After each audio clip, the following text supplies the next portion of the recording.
Kado dari Mama Rieta untuk sang cucu baru, Rayanza Malik Ahmad, membuat Raffi Ahmad melongo. Bukan sembarangan, kado yang dikasih Mama Rieta untuk Rayanza ini bernilai fantastis. Harganya mencapai miliaran rupiah. Sebelumnya, Mama Rieta mengaku sering ditagih kado oleh Raffi Ahmad.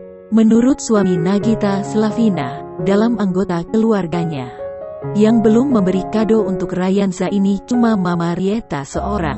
Maka dari itu, ketika Mama Rieta ke Andara, Raffi Ahmad terus menagih kado pada mertuanya. Suami Nagita Slavina itu pun meminta agar Mama Rieta memberikan kado yang tak biasa untuk Rayanza.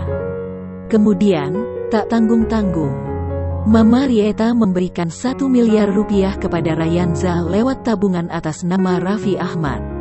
Mendengar nominal kado yang dikasih Mama Rieta untuk Rayanza, Raffi Ahmad langsung melongo.